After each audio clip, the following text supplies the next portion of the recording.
क्या आपने कभी सोचा है कि आपके आसपास की नकारात्मकता कैसे आपके जीवन को प्रभावित कर सकती है? क्या आप जानते हैं कि एक साधारण विचार या एक छोटी सी घटना आपकी मानसिकता को पूरी तरह से बदल सकती है? आज हम इस वीडियो में ऐसे उपाय बताएंगे जो नकारात्मकता को आपकी जिंदगी से दूर कर देंगे।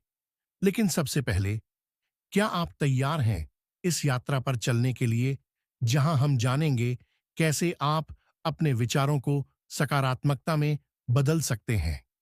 एक समय की बात है, एक छोटे से गांव में, जहां हर कोई अपनी जिंदगी में व्यस्त था। लेकिन इस गांव में एक पुरानी हवेली थी जो कई रहस्यों से भरी हुई थी। लोग कहते थे कि इस हवेली में वास्तु के अनुसार गलत दिशा में बने घर की वजह से अजीबोगरीब घटनाएं होती थीं। हवेली के मालिक पुराण एक समझदार और ज्ञानी व्यक्ति थे, लेकिन उनके घर में हमेशा कुछ न कुछ अजीब घटित होता था। पुराण ने अपनी हवेली में एक नई मेहमान माया को आमंत्रित किया। माया एक वास्तु विशेषज्ञ थीं, जो अपने ज्ञान के लिए प्रसिद्ध थीं। जैसे ही माया हवेली में पहुंची, उन्हें अजीब सा आभास हुआ। हवेली की दीवारों पर छाए अंधेरे ने उसे अंदर खींचा। माया ने पुराण से कहा, आपके घर की दिशा में कुछ गड़बड़ है। क्या आपने कभी इसकी जांच की है? पुराण ने सिर हिलाते हुए कहा, नहीं, लेकिन मुझे भी यह महसूस होता है कि यहां कुछ तो है। माया ने अपनी कुशलता से हवेली का निरीक्षण करना शुरू किया। उन्होंने पहले दिशा का अध्ययन किया, उत्तर, दक्षिण, पूर्व और पश्चिम की दिशा का गहनता से परीक्षण किया। उन्हें पता चला कि मुख्य दरवाजा पश्चिम दिशा की ओर था, जो वास्तु के अनुसार अनिष्टकारी माना जाता है। जब माया ने यह बताया, पुराण ने चौंकते हुए कहा, तो क्या इसका कोई समाधान है? बिल्कुल, माया ने कहा, लेकिन इसके लिए हमें कुछ विशेष उपाय करने होंगे। इस बीच हवेली में अजीब घटनाएं घटने लगीं। रात के अंधेरे में दरवाजे अपने आप खुलने लगे, खिड़कियां चटकने लगीं और कभी-कभी ऐसा लगता था जैसे कोई उनके पीछे खड़ा हो। पुराण और माया दोनों को एहसास हुआ कि यह सब वास्तु दोष का परिणाम हो सकता है। एक रात माया ने पुराण से कहा, हमें रात में यहां रुकना चाहिए।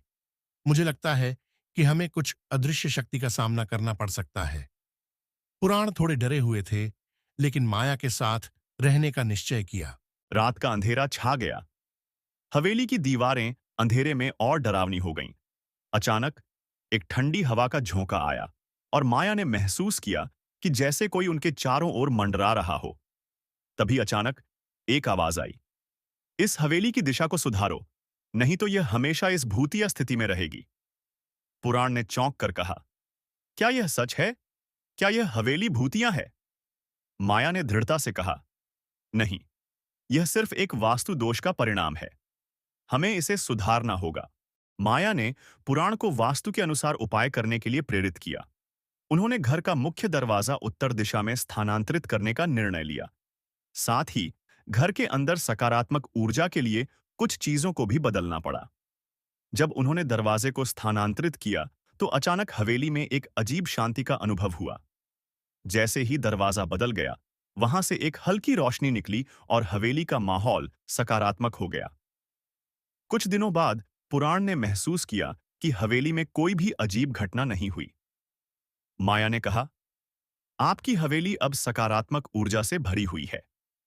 वास्तु के अनुसार घर की दिशा का सही होना बहुत जरूरी है। पुराण ने संतोष से कहा, मैं अब जानता हूं कि वास्तु का सही पालन करना कितना आवश्यक है। आपकी सहायता के लिए धन्यवाद, माया। इस अनुभव ने पुराण को एक महत्वपूर्ण सबक सिखाया। घर की दिशा और वास्तु का सही पालन न केवल घर की भलाई के लिए, बल्कि निवासियों की मानसिक शांति के लिए भी आवश्यक है। माया और पुराण की यह यात्रा न केवल उन्हें एक अद्भुत अनुभव प्रदान किया, बल्कि उन्हें एक नई सोच और सकारात्मक ऊर्जा से भर दिया। यही कहानी हमें यह सिखाती है कि अगर हम अपने जीवन में वास्तु के अनुसार दिशा का पालन करें, तो न केवल हम अजीब घटनाओं से बच सकते हैं, बल्कि अपने जीवन में खुशियां भी ला सकते हैं।